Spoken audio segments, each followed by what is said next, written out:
Hey everyone, welcome back to the channel. I'm Josh, and today we are officially, you guys, finally doing a special video to celebrate 10,000 subscribers, although, as usual, I am a day late and $1 short to this, because as I sit here, we're actually at like 10,400, so I'm like halfway through 10,000, but being late to the game is my MO, so yeah.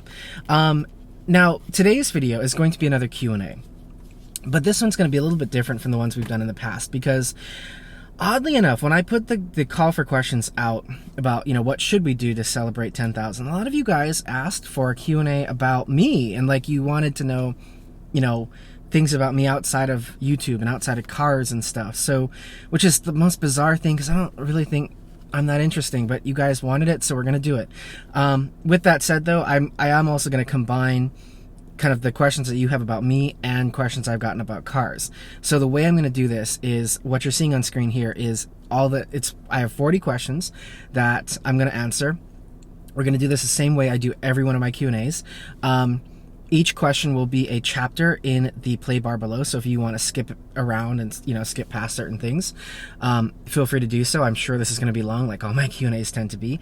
And if you want to skip past all the questions about me and my life and stuff, start at 21. That's where the car questions start. It's going to be half me, half cars. And at the end, as always with all these Q&As, we're going to do a giveaway, and these are two things that are very special and close to my heart. You're not going to get mine, but you will get the same thing I have, and I thought this would be a fun giveaway and a special one, because what you're going to get, you and I will have the same thing, and you'll have a piece of my life with you. So anyway, let's go ahead and dive in. As always, I'm sorry if you don't like long videos. That's what I do. I talk a lot, I ramble, I go on tangents, and I can't find a way. That's just who I am, and I'm not going to change that because I don't know how to. Okay, so let's start off. Again, first half of this is going to be me. Second half is going to be cars. First question, what is the future of your channel? I don't really know. I don't have plans. So here's the thing. I've said this many times, and I don't mean to sound annoyed about this, but I don't have plans for this channel. I didn't start this with the mission of becoming, like, turning this into my job or making this a full-time thing or anything like that. I'm just here to have fun.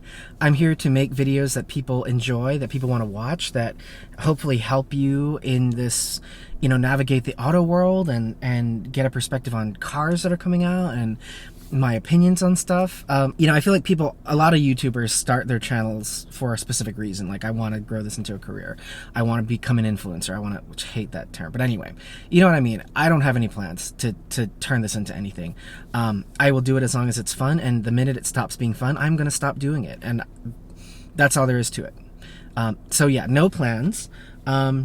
And we'll get into the next question because it continues that discussion, which is, why don't you want to make this your job? You say it's so fun. Doesn't that mean you'd have more fun doing this full time? No. The reason I wouldn't ever want to make this my job is I think the minute you make this, anything you do, your profession, it stops being fun. At least that's been my experience. I am very fortunate and very lucky to have a career outside of YouTube. I have a day job that's, a professional career type job. And I want to continue to grow that as well. YouTube is my creative outlet. And the thing is, I know that you can make, like, if you're Doug DeMuro or whoever, you can make millions off of YouTube, but I don't think I wouldn't want my channel to ever get there, and I don't think I could ever get it there anyway. So for me to even make what I make at work it'll be a long time, if ever, that I would make enough on YouTube to actually replace my job income. So there's that. And then also, the thing that's interesting to me about the fact that people are making YouTube their full-time job is, like, a lot of the money I have comes from the fact that in most of my jobs, I've been able to buy into the company in terms of, like, equity or employee stock purchase and all this kind of thing. Most of my jobs have all matched my contributions to my 401k. I get incentives, I get bonuses, I get all this kind of stuff. You don't really get that on YouTube. You get whatever revenue you make from people watching your video.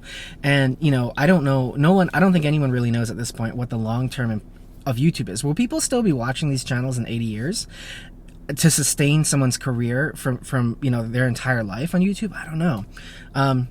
the thing about YouTube is, it's all about, or social media in general, is all about trends. Trends are not long-term things. So the way a career is, and I probably sound like some fuddy-duddy old person here, because I'm sure if you're 20 or whatever, you're probably like, no, social media, like, you've always had it. So yeah, but no, would not want to make this my job. I don't think I'd have fun doing this full time, because the other thing about that is you also then have to go review cars you don't like. I'm not going to touch a car I don't like. If I hate it, not interested. I don't care if you guys want to see it. I'm not going to make a video on it. Sorry. Because I just want this to be fun for me. So yeah. What advice would you have for someone who wants to start a YouTube channel? Well, a lot of what I just said, but more importantly than that, I started, like I just said, I started this because it's fun for me. I wanted to have fun doing this. And I think that's why you should start a YouTube channel, because you want to do this because it's fun. I think it's a big mistake to start a YouTube channel because you want to make money. I think it's a big mistake to do YouTube because you want to be an influencer, because if it's not fun and fulfilling for you, it becomes work, and it becomes like just mindless long hours of editing and shooting and all that kind of thing. And if you're not passionate about it, I can very easily tell when a lot of these creators are reviewing a car that they don't really like or that they don't know much about. Kurt Kroffel's reviewing a Mustang and not even getting the horsepower numbers right comes to mind. But he was doing it because I gotta get views and I gotta make money and blah, blah, blah. And I think that's the wrong reason to do a YouTube channel. Okay, next question. How long does it take you to make a video? It depends on what kind of video I'm making. So stuff like this, well, actually this is not a great example. These Q&A videos actually do take quite a while, and not in terms of shooting it, but in terms of editing it. Because then I have to go back and find the right footage to put the right question and all this kind of thing. Long form reviews, so like what we did with the Camry and with the Land Cruiser recently, those do also take quite a bit of time, because I have to shoot the sitting in the car talking part, then I have to shoot the on the road part, then I have to shoot the B-roll, and then edit it all together. And that is, it's a lot, and that's why I don't do those on a regular, like, weekly basis, because I don't have the time for that. So how long does it take? I didn't even answer the question. I'm awesome. How long does it take to make a video? For a quick chat kind of thing, like, if we're just in my office talking about something, or, it's a 10-minute video here and there, probably about 2 to 3 hours. But for a longer, like the full-on reviews, probably like, I don't know. It's not 2 to 3 days of like 24 hours times 3, but it's probably like 6 to 8 hours of shooting, and then another 12 to 18 hours of editing. So yeah. Next question. What does John think of your videos? I don't know, actually. John knows me well enough, because we've been together for so damn long, that he knows I get fixated on things, and I will do ridiculous things that have no value because they're fun for me. And this YouTube channel is a perfect example of that, because I was doing this for fun before I could even monetize my channel, and I was having fun with it, and so it was worth my time even before I started making money off this stuff. And I think he recognizes that this is my kind of like creative outlet, my hobby. My professional job, which we'll get into here because I've gotten this question so many times, but my day job is not creative. It's not fulfilling in the same way that this YouTube channel is. So I think he likes it. I do this, and that I have fun with it. The funny thing is, though, John, so as some of you know, if you followed John's little channel on the side, he said I made it look so easy that he goes, I can do that too. And I was like, and I just said, look, have fun with it. Go, sure, try it, see what you think. And then he realized, shooting like one little video, he goes, this is a fuck ton of work. How do you do this? And I'm like, that's what I mean. It's a labor of love. It's my hobby. I'm willing to invest my time and energy in it, but it's not for everyone. So I think that's what John thinks. Next question. Your reviews are so different than what other people do. Why is that? Or what is/was your inspiration? Well, thank you, first of all. I take that as a compliment. And I think there are a number of things that contribute to that. There's the fact that I'm not doing this to make it a career. There's the fact that I'm not doing this to make money. There's the fact that I don't have relationships with automakers. And there's the fact that I just want to do this because it's, I'm interested in this stuff. And I think that all creates some of the differences you see. But the other part of it, when I thought back, when I looked at, around in the media and like who do I really enjoy watching, and who do I turn on when I've had a bad day? It's two people. It's Ina Garten and Nigella Lawson. If you don't know who they are, go Google. But I have always loved their shows since I was a kid, because when you watch Ina Garten or Nigella Lawson, you just can't feel bad about the world. And you feel like, more importantly than that, you feel like you're sitting in their kitchen with them. It's so casual. It's so laid back. They feel like real human beings. You know what I mean? It's not like watching some overly polished, idealized view of the world. They spill. They make messes. They talk with their mouths full. All this kind of thing. I feel like I'm sitting with a good friend. So that's one way that they inspired me. The other is, if you don't know who Nigella Lawson is, go Google her. But long story short, before she was ever in media and television, she was a restaurant critic. And I'll put a clip in here now of the way that she approached that job, because I watched this long before I ever had the audacity to make a YouTube video, but I always thought it was interesting the way that she thought about that job. So let me put a clip in here of her talking about that. I wasn't an expert. I didn't want to, in a way, represent the restaurant. I didn't want to be chummy with people in the restaurant trade. I didn't want free meals. I didn't want anything like that. I represented the person who's going to use their money to go out for dinner. So I wanted to be fair to the reader. That came back to me as I thought that was so great. And that has always kind of informed my view of how I approach this. I don't want to use her word, and I think it's a great word, I didn't ever want to be chummy with the automakers. I'm very cognizant that you guys, anyone out there, anyone out there buying a car is spending a crap ton of money on these things. Cars are not cheap. Even a basic car today is like 30 grand. It's a lot of money, and you better make the best decision possible for yourself.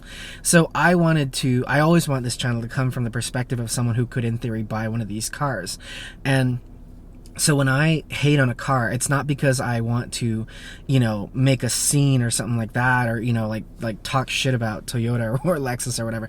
It's because I want you to have the best idea of what you are spending your money on, because it is a lot of money that you are spending if you are buying one of these cars. Okay, next question. What is the most the next couple of questions were really funny when you all ask them.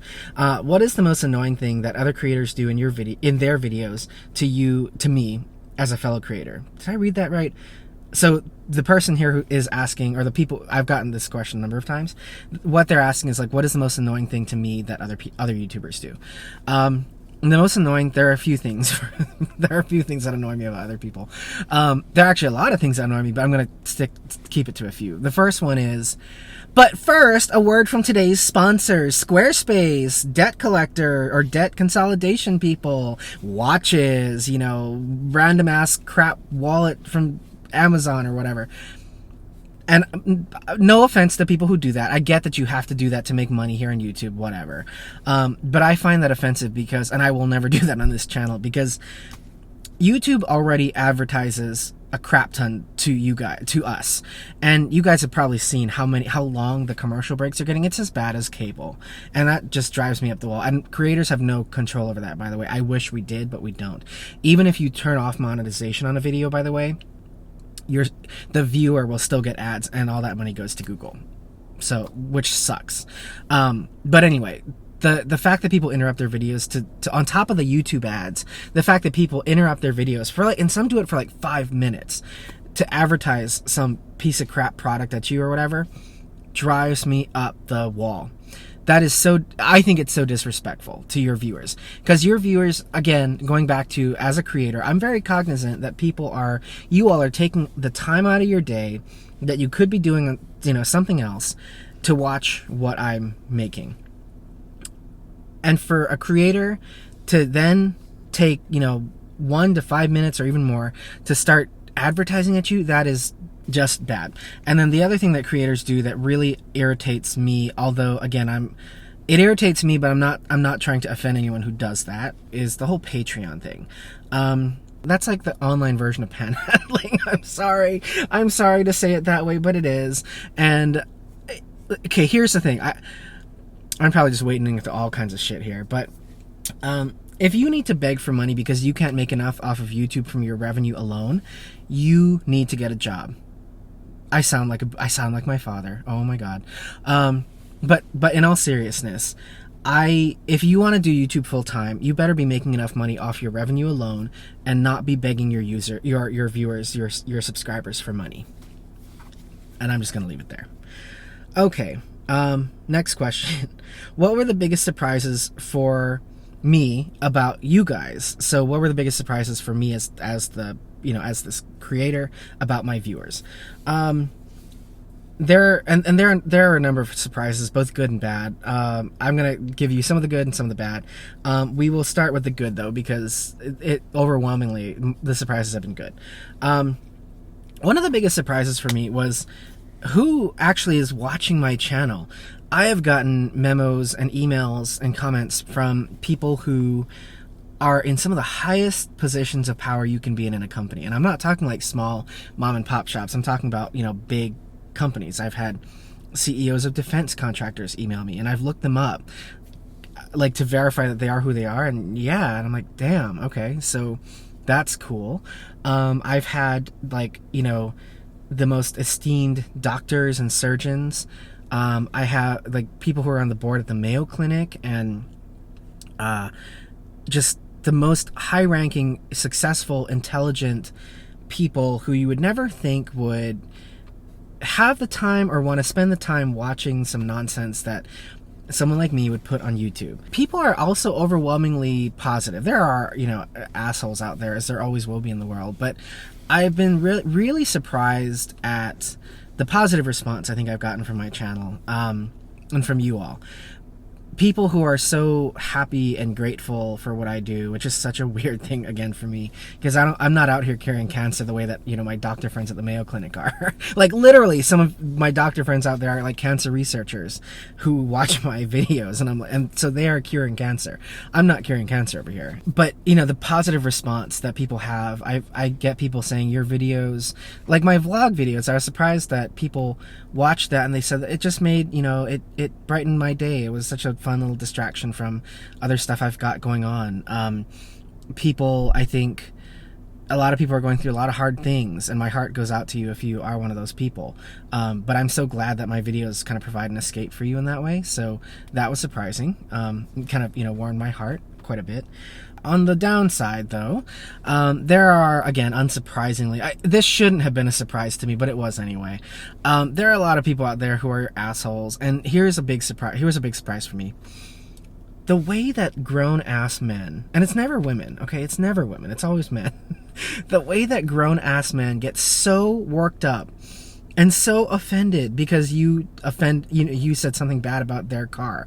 You'd think that I insulted their wife or something like that on a personal level, but no, they get so worked up over a car. And I don't take that personally, because I'm like, that says everything about you and nothing about me. I just can't imagine getting so pissed off about something that some random person said on the internet. How insecure must you be to get that worked up about some rando on the internet? Really? Get a life, my goodness. Take that energy and go cure cancer. Take that energy and go fix fix politics. Take that energy and do something productive for humanity. You've got to have something better to do with your time. That's all I'm going to say. Okay, next question. How do you deal with homophobia? So, yeah, if you aren't aware, yes, I am a member of the LGBTQIA plus whatever else goes on to that now community. Very out and proud, and I say that not to push my agenda on you, but just in case you didn't know. If you want to leave this channel because of that, don't let the door hit you, don't let the good Lord split you. That's all I'm going to say to that. But I am who I am, and I don't hide anything of who I am on this channel. But this one is funny because, and some of you guys are going to get pissed off. I'm sure I'm going to lose a few subscribers because of this. I don't care. But what I do, I don't ever take anything personally, and because of the job that I do and the parents that I have, online bullies don't mean nothing to me because I have real world bullies at work and living in my parents' house. I say that kind of jokingly, half jokingly. But whenever I get a homophobic comment, I write them a nice little thank you note. And then I say, to turn your negativity into something positive, I'm going to take $5 of my ad revenue from this month and donate it to a cause that supports LGBTQ rights or progressive, beliefs and stuff. And so recently it's been the Harris Walls campaign. And the reason I do that is not because I believe that I hate politics in general, but I do that because I know it's going to piss them off and I will have the last laugh. And then I block them. So I don't even know how most of these people respond. But when people are like that on the internet, they are so fragile in many ways that I'm sure them getting the response that I have now donated, and I say I'm going to donate it in your name.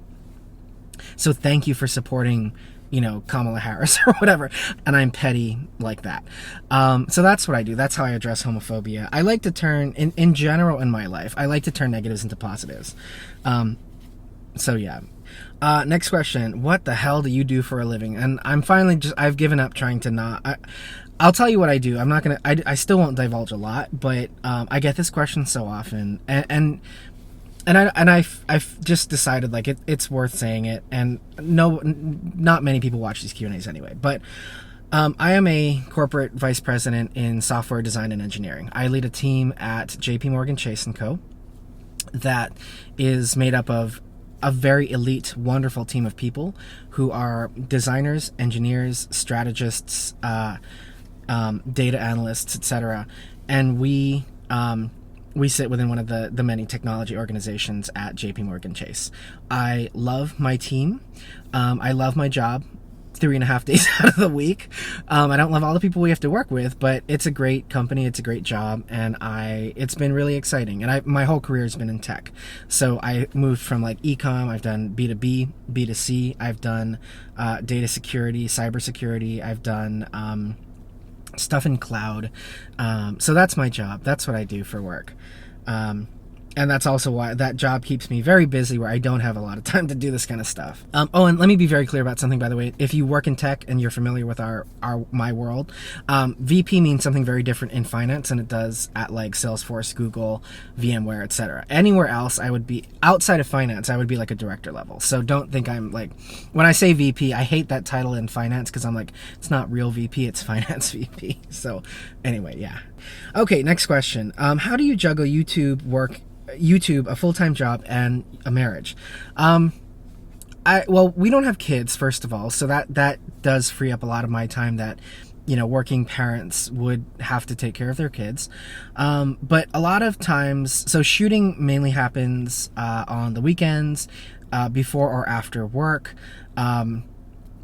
And like if I have like if I can actually take a lunch hour, I can actually do a lot in an hour.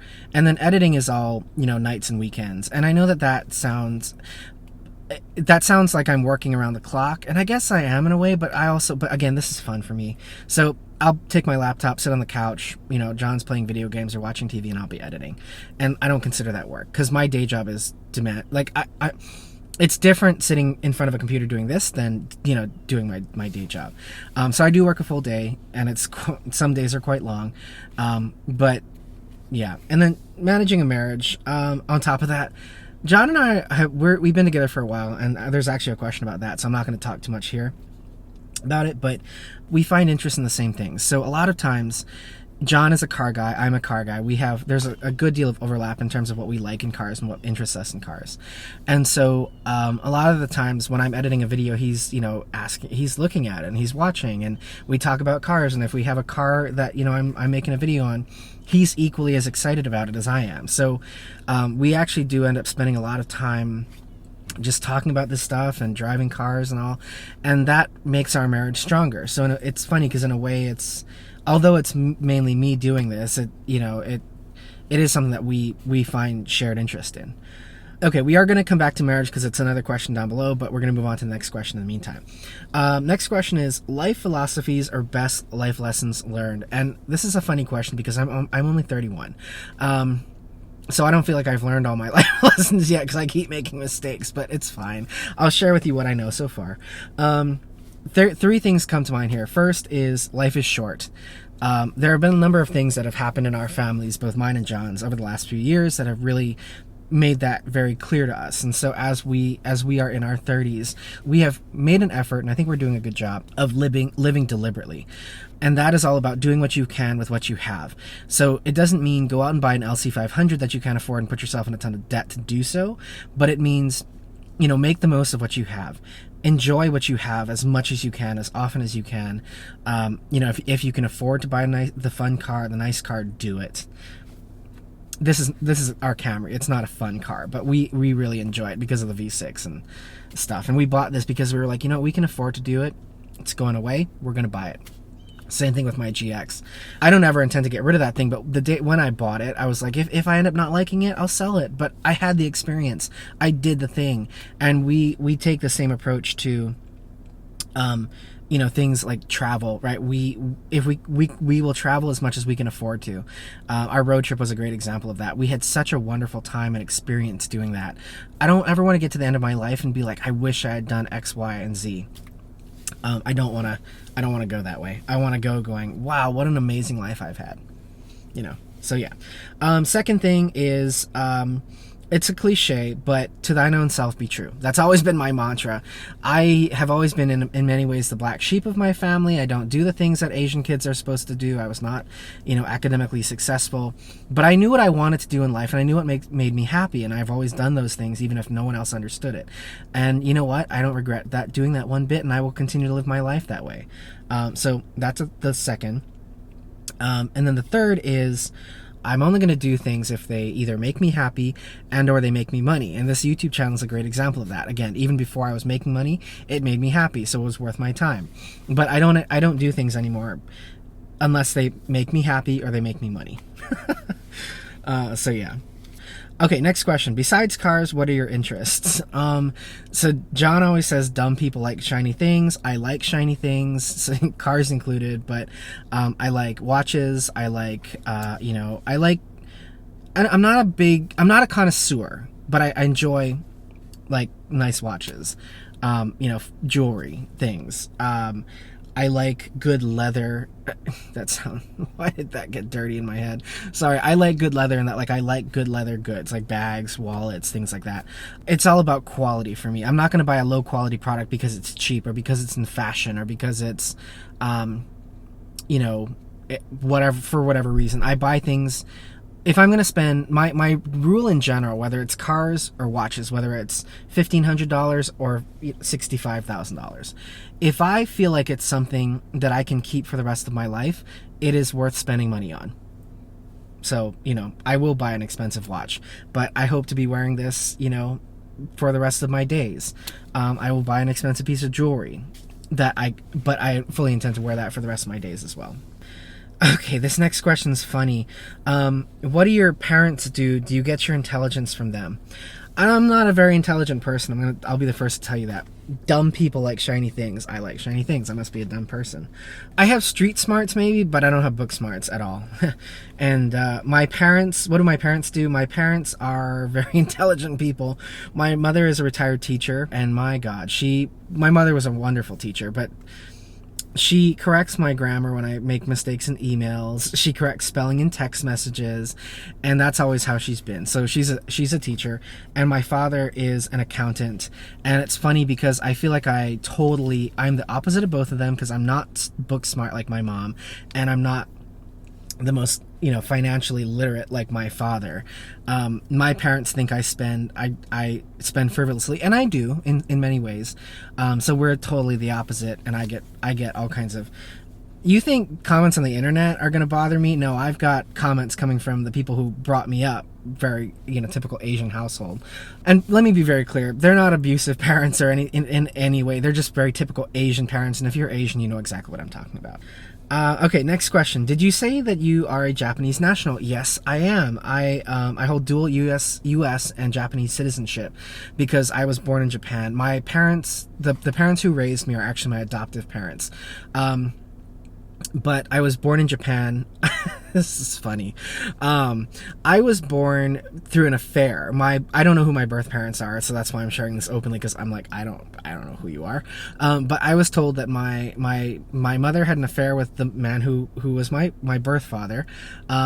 They put me up for adoption, and I got adopted from by my parents in the United States. The cool thing about that, though, is because they registered my birth in Japan, it gave me birthright privileges in Japan. So you could say, just like my GX and my RAV4 Prime, I am 100% parts content final assembly in Japan. I come from the northernmost region in Japan, so if you know what Japan looks like, I come from the northernmost island in the Japanese archipelago that makes up the country. And I always say, if this country goes to hell, I will pack up the RAV4 Prime and the GX, and we will ship ourselves off to Japan, and we'll start our life. We'll find a way to start our life there, and at least I can bring my cars with me, because Japan does not have any actual limitations on importing vehicles the way that we do here in the U.S. and in Canada. Okay, next question. How long have you and John been together? We have been together for 10 years total this year, which is insane to me, because I don't feel like we're old enough to have been together for 10 years, but we are. And we've been married for 5 of them. And it's funny because our 10-year anniversary, not wedding anniversary, obviously, but from when we officially started dating, happened at the same time, around the same time that my channel hit 10,000 viewers, which is just such a funny little cosmic coincidence. So yeah, we've been together for quite a while, and I always say that we were very lucky to have met when we did, because the world was a very different place. And I sound like such a boomer saying that, but what I mean by that is, I think the world is such a different place post-COVID, post-modern politics, than it was when we started dating. And people are very different now than they were before. And I think John and I, a lot of couples who met pre-pandemic and pre-politics, I think are stronger for it, because we did come from that time, or we got together at that time. The next question kind of builds on this, which is, any advice on how to make a partnership or marriage work for young people? And this question came from someone who was younger, and the reason I brought the pandemic thing up is because I think it is very different out there now for people who are dating and single in 2024. I actually just finished Ina Garten's memoir. I like to read as well. And she talks a lot in there, although she and Jeffrey Garten are, they are about 45 years my senior, but a lot of what she wrote about their relationship in the book, I actually think is still true, and recognizes no age limits. So one of the things that she wrote in the book was that a good union happens when each person thinks that they got the better end of the bargain. And I think John and I very much feel that way about each other. And the other thing that she says in the book that was such an interesting read, because I had never thought about it this way until I read her book. She said that a lot of people will grow. You turn into very different people over the course of a relationship. Some people grow apart, right? So they grow, they don't ever kind of start to kind of grow into the same person. They could grow completely apart, and that's when relationships fall apart. Other people, although you continue to grow into your own independent person, you start to adopt some of the same qualities that you like about your partner. And that is, I think, what John and I have done. I was kind of a hot mess when we started dating. I was very impatient. I still am very impatient now, but I feel like I have matured and become a more patient person. I have more acceptance of other people now. And that's kind of what I've always loved about John. John is the most calm, level-headed, doesn't get frustrated by anything, a lot of things. I got frustrated by everything. And so I think we've kind of adapted some of the qualities that we liked about each other in ourselves. And that has kind of that's definitely helped us, kind of navigate growing into who we are today, but together. Okay, moving on. This is the last question on me. As someone who works in tech and knows cars, what do you think about AI? Okay, so I think AI has become a victim of capitalism. And what I mean by that is, the thing about AI is the promise and potential of AI is that it can help humans be better humans. AI has kind of been perverted in a way where it's thought of now as something that's supposed to replace humans. And I don't think that was ever the vision or goal of it. I think, when it comes to AI in cars, for example, right? Where I think AI can be really valuable is not in self-driving, is not in a stupid AI assistant on the screen, is not, oh, I know where you want to go before you even said it. It's about how do we use AI in vehicles to reduce collisions, take fatalities on the road down to zero. That is what I think the promise and potential of AI can be. So yeah. Okay, moving on to car questions now, and you guys, I'm sorry this has been so long. I'm going to try to make this quick though. The first car-related question is, and it's a good one, do you think vehicles like the Land Cruiser have a future? So I'm reading this question, I'm not an engineer, but this person says, as an engineer who understands the constraints of physics and emissions, automakers are getting back into a corner on what they can do. I completely agree with this, and I think it's a good question because I was thinking that with the Land Cruiser as I was driving it. There are a lot of things in that car that are not Toyota's fault, okay? The fact that there are emission standards, which are good, by the way. Like, we do need to keep the air as clean as we can.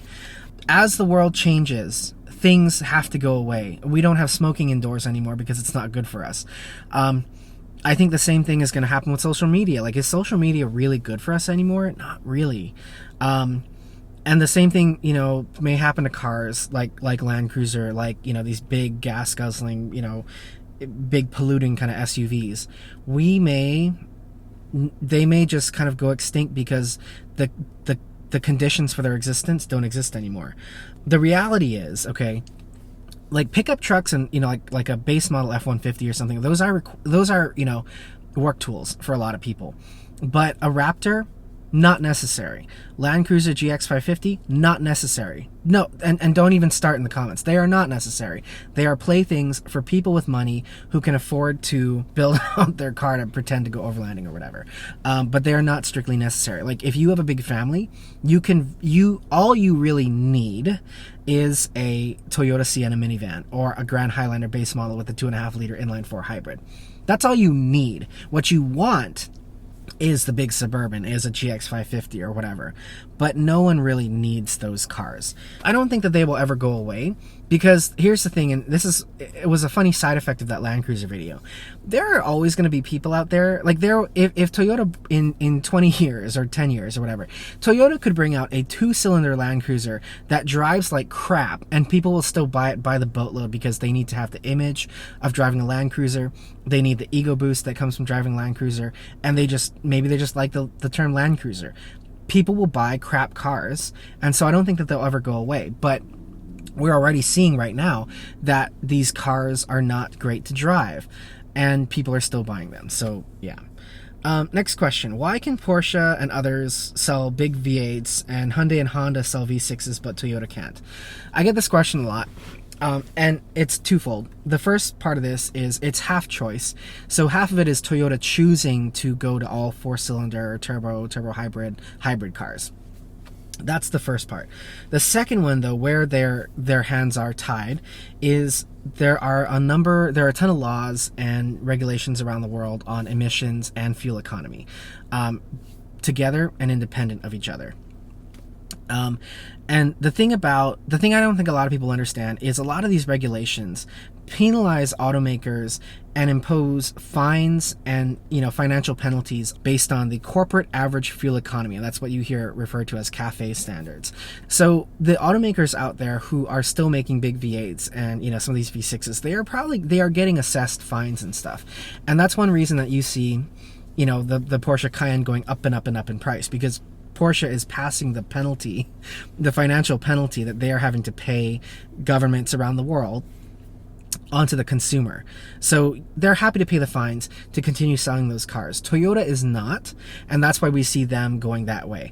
Honda and Hyundai, on the other hand, they are probably paying some fines for what they're doing, but they also are maybe doing that because I don't really feel like Honda and Hyundai have an engine that could go into an MDX or a Pilot or a Telluride or whatever to replace the V6 just yet.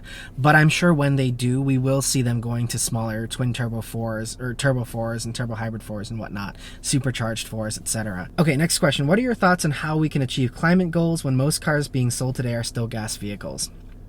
It's a good question. And I have an answer that comes from me not being an engineer, not really understanding, a lot of stuff about the mechanics of cars. one of my strongest beliefs in about cars in general today is it's well and good to say, you know, all these new EVs are, you know, zero emissions vehicles, and that's great. But the fact of the matter is that most cars on the road today are still gas-powered cars. And what I think we should be doing, and I'm speaking like if I owned the world and could say what happened, what I would be trying to do is finding a way to make a gasoline replacement that does not pollute. If we could, you know, wholesale replace gasoline with something that is as combustible but does not have the tailpipe emissions, that would be a home run. And I think that that's where we should have started. Is that physically possible? I don't know, because I'm not an engineer, and I'm not, you know, I'm not a fluids engineer or anything like that. Because the thing about the average age of a vehicle on American roads today is 13 years old. So that means that we will be in the 2050s, and there will probably still be a large number, probably more than half, of cars on the road that are gasoline vehicles. So we'll still be polluting the way we are today. And I think that's what we need to change. We need to change all the cars on the road somehow to reduce the output of CO2 from these cars. Okay, next question. What's up with Toyota all of a sudden becoming a bean counting corporation? Profits over products, cost cutting to an insane degree. I don't know. This is such a, I get it. Every company's trying to save a buck wherever they can today, and Toyota is like over there pinching pennies wherever they can. I liken them to like Mr. Krabs walking around the Krusty Krab, like looking for pennies. Toyota has over the years built up a reputation for the quality and reliability and blah, blah, blah, blah, blah, where they no longer have to try. Same with Lexus. So they don't have to try, and they can cut costs, and they can put crap plastics and sell a $57,000 Land Cruiser like what we drove, and people are like, shut up and take my money. And so they can get away with it. And until people are willing to actually stop buying their product because it is crap, and until people are willing to stop going into debt on a crap product at such a high price, they're going to continue to do that. And to me, it's disheartening. And I will probably go buy some other automaker in the future. Next question. Would you buy an F-150 over a Tundra? Definitely. All day long. The Tundra and Sequoia, I don't think they're... they don't do anything better than anyone else. So, you know, F-150 does a lot of things better than Tundra.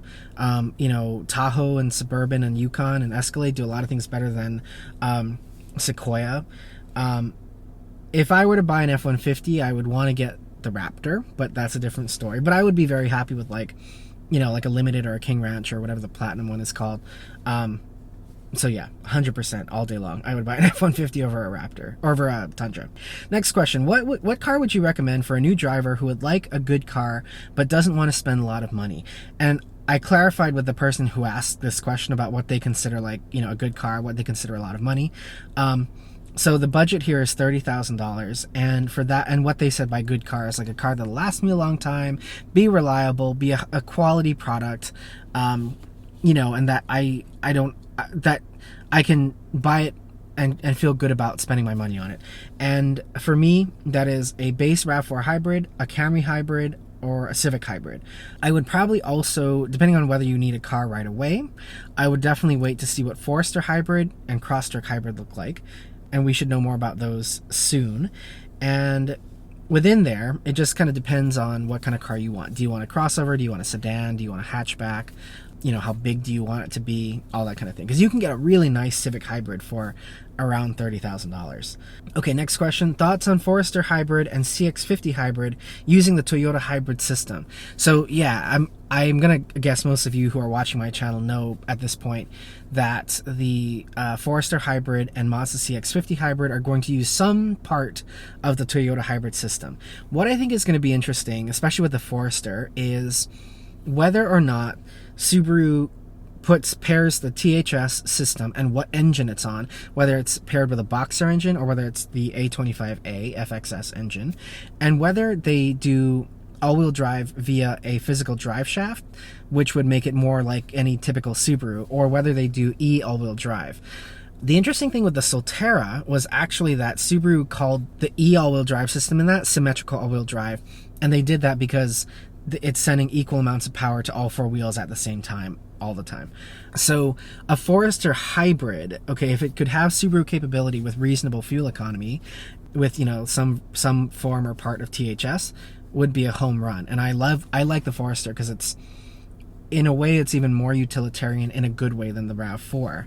And again, if you could have a physical all-wheel drive system, that would be great. Okay, next question. Thoughts on the new Armada? I am so excited for the Armada and the QX80 in general. And I need to talk to my guy over at the Infinity dealer to see if I can get the QX80. What I'm really excited about with the Armada are two things. First of all, the Armada, if you don't know your Japanese full-size SUVs, the Armada is a Nissan Patrol. It's called Patrol in other markets, and the Patrol is the peer of the full-size Land Cruiser. So the last Armada or / Patrol was like, the competitor vehicle to the Land Cruiser 200. This new one is the peer of the Land Cruiser 300. Since Toyota has taken away the full-size flagship Land Cruiser from our market, Sequoia is not a Land Cruiser, okay? It doesn't have the same all-wheel drive system. All Sequoias are part-time four-wheel drive, which I think is a mistake.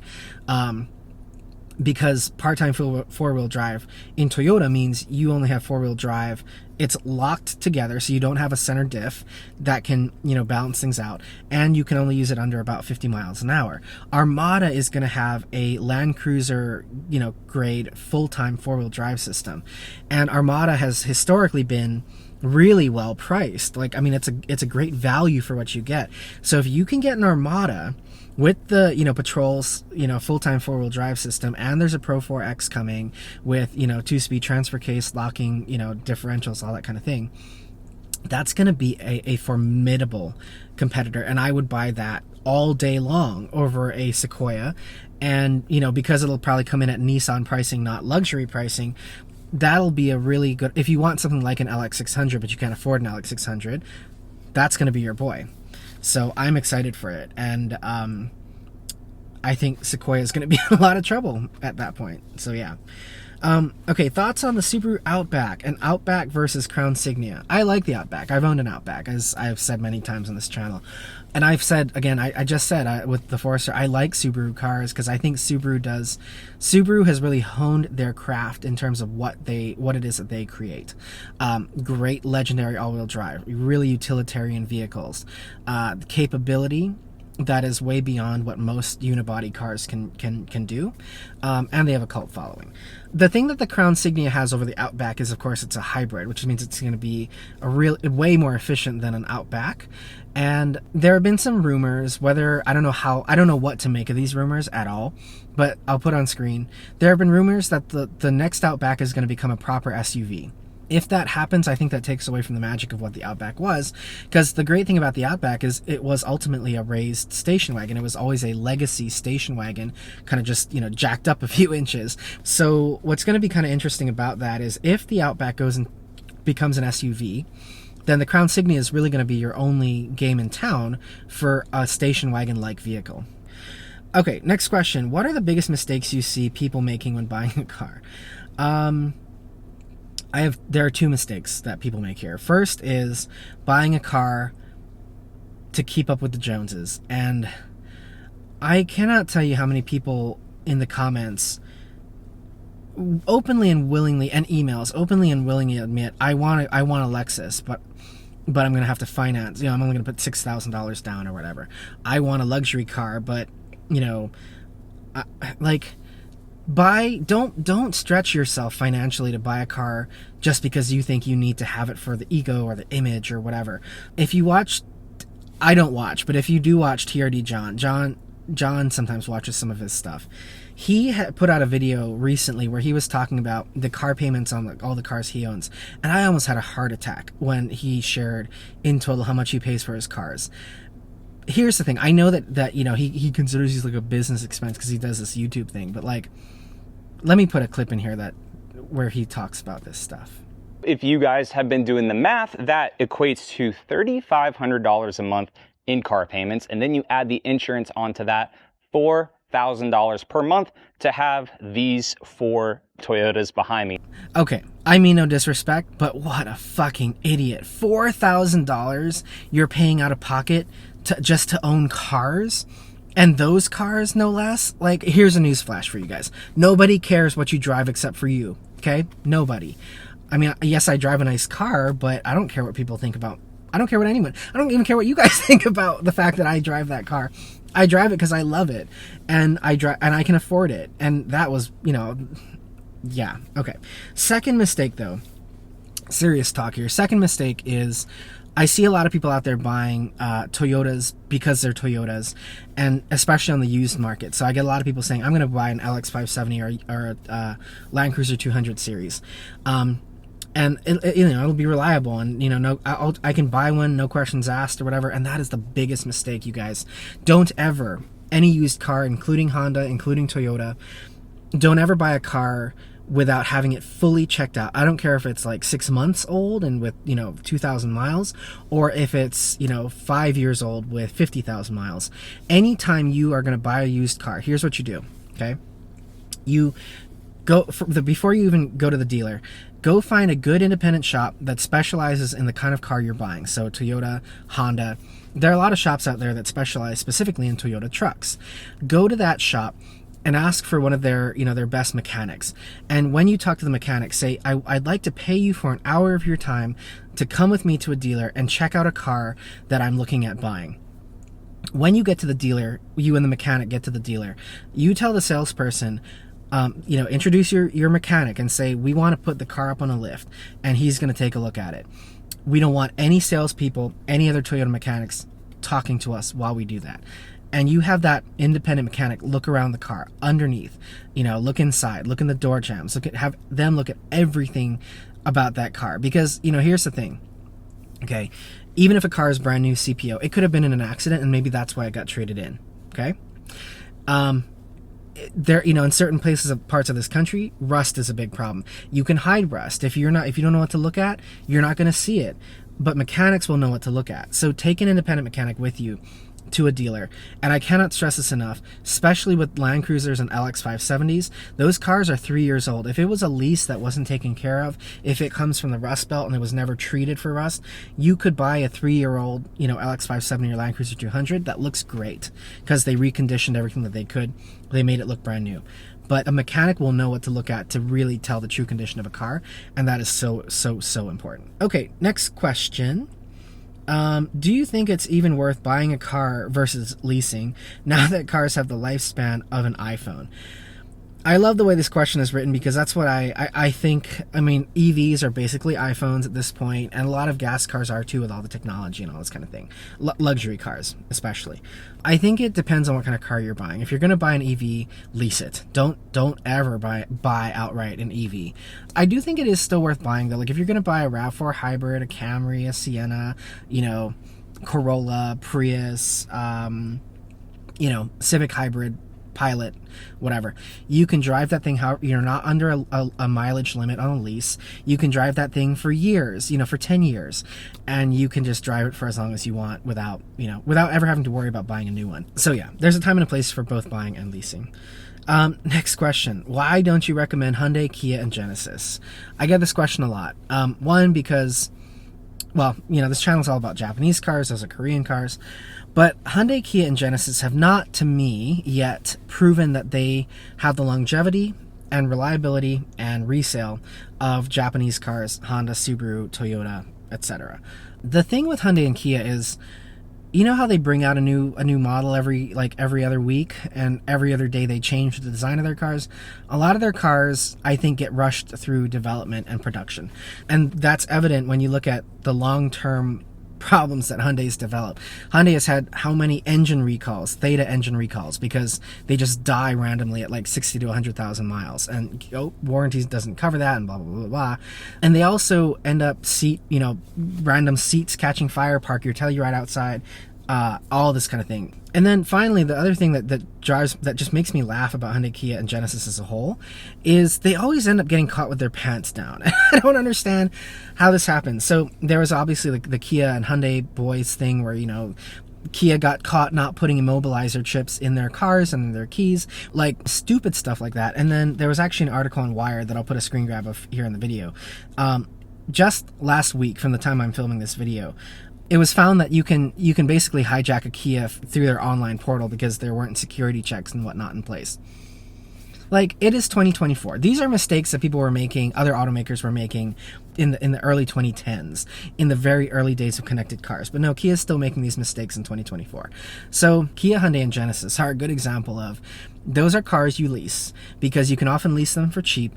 And when, 3 years is up, you can make them Hyundai's problem again. And some poor sucker's going to go buy that on the used market and then deal with all that crap. Okay. Next question. What cars are you most excited about that are coming out next year? Forester Hybrid, new RAV4, 4Runner, ID Buzz, and I'm excited about Nissan and Mitsubishi in general. I don't care. I don't care if you want to leave a comment about Nissan and Mitsubishi. They seem to be doing way, way, way better things, in their new cars. And Mitsubishi has this whole grand scheme of bringing out like one or two new cars per year to the U.S. market. What's going to be really interesting is Nissan has all the right ingredients to bring to market really great trucks and body and frame vehicles. There have been a lot of rumors out there about Montero and Pajero coming back to the US market. If Nissan could bring something like an Xterra, back to market, or put Pathfinder or something like that, like, you remember the body and frame Pathfinder with the V8 and the 4-liter V6? If they could bring those back and actually give Toyota some meaningful competition, the way the Armada is now a superior product to the Sequoia, I think they could be a real powerhouse. And I think that's what Toyota needs, is some real meaningful competition to force them to actually start, really engineering great things again. Right now, there's no incentive for them to do so. But if an Xterra came back, Armada's coming back, if Montero, Pajero could come back, I think we could see some really great products coming out of Nissan. Okay, next question. What Japanese vehicles do you think people should avoid? So I can't think of all of them, but I'm gonna tell you kind of what came to mind off the top of my head. Any Nissan with a CVT and or the VC turbo engines, full stop, hard pass. Corolla. Corolla's not a bad car, like I said, but I think Civic's a better option. I think Prius is a better option. I think Camry is a better option. I think Impreza's a better option. I don't know, the Corolla is a great car. It's the perfect, I don't care about anything but economy kind of car. But I think for the price, Civic is a lot nicer looking, nicer driving. And I think the Civic's design is great. I also don't care for the UX. And no offense to anyone who has it. The UX is built on a Corolla platform, and I think that's a problem in a number of ways, but part of it because that's why it's so small and it's not an SUV, it's a hatchback, because UX is ultimately somewhere between, it's based on Corolla hatchback and Toyota CHR. I don't like either of those either, and so I think that's why I've never personally liked the UX. And people always say to me in the comments, it's a cheap Lexus, and I'm like, that's the problem. It's a cheap Lexus. Those two things shouldn't go together. If you want a cheap car, go buy a good Prius, a good Civic hatchback, a good, whatever. But no to the UX. You guys know how I feel about the Land Cruiser. That would be another one I would say I would not buy. People will buy it because of status and image, and they need a Land Cruiser, so sure. Tacoma's fine, but I think it's too expensive. And I'm not a fan of Acura in general, except for the MDX and the MDX Type S. Because I think those are great, but the TLX, ILX, or not ILX, what is it, Integra, I don't think those are meaningfully better than a Civic or an Accord.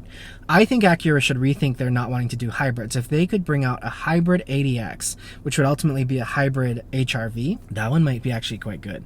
From Mitsubishi, the only car that I would recommend is the Outlander PHEV. I'd stay away from everything else.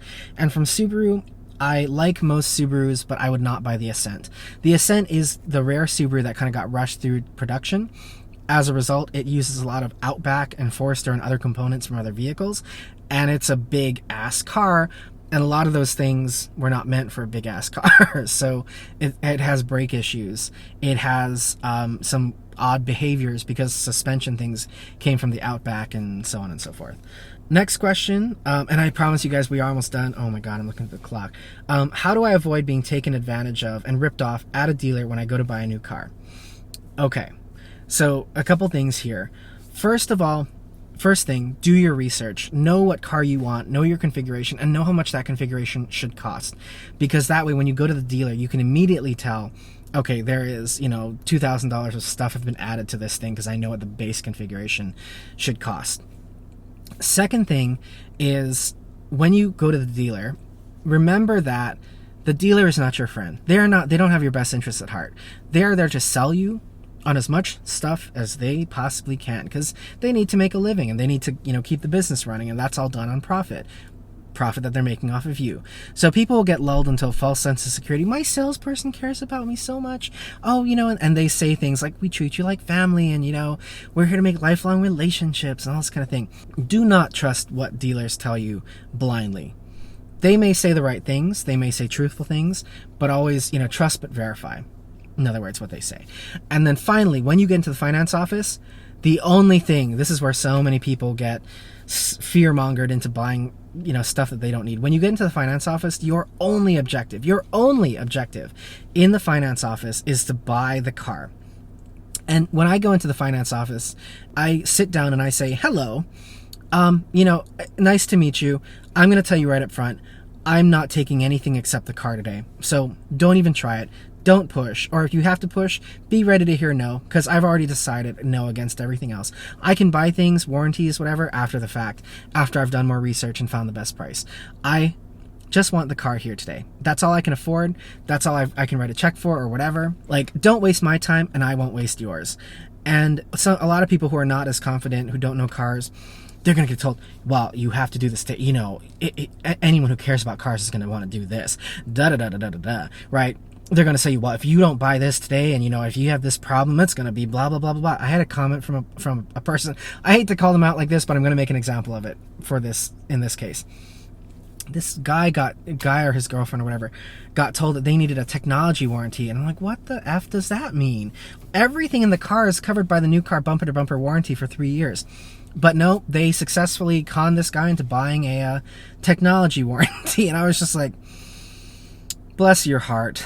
I'm sure that finance manager was thrilled that somebody believed the crap that they told them. So anyway, all that to say, when you go into the finance office, buy the car, nothing else. Okay, moving on. We are on our last two questions, you guys. I apologize, it's been so long. Why are Honda cars so decontented today? I don't know. It's really odd to me, though. So, and if you don't know what this question means, like if you look at a CR-V versus a RAV4, CR-V is missing a panoramic moonroof, 360 camera, head-up display, and digital gauge cluster. And then likewise on Civic and Accord versus like Corolla or Camry or Prius, you can't get all-wheel drive, you can't get a 360 camera, you can't get a head-up display, you can't get a panoramic moonroof. And even Pilot versus like Highlander or Grand Highlander, there are a lot of things that are missing. Like Pilot maxes out at this teeny tiny 9-inch screen, where like Accord and MDX have a 12-inch screen, Grand Highlander's got a big, nice display, all this kind of stuff. I don't really know why Honda is doing that with their cars. It's really weird to me too. The Honda buyer may not care about those things where the Toyota buyer may care. I don't know, but it is really weird, because I would love to be able to buy a Honda that is, has all the bells and whistles, instead of having to buy a Toyota just because they're the only ones that do. So I don't know, but it is something to think about. If creature comforts and amenities and stuff matter, a lot of things are missing on Hondas today. All right, finally, we are on our last 40th question, you guys. Thank you for sticking with me. If anyone is still watching, God bless you for being here. Where will your next vlog take us? And do you have any plans for it? So my next vlog, all of you and us, we are going to Hawaii in either December. We're going in December, so hopefully December or early January. We will be going to the islands, escaping the winter, and I can't wait to bring you all along with us.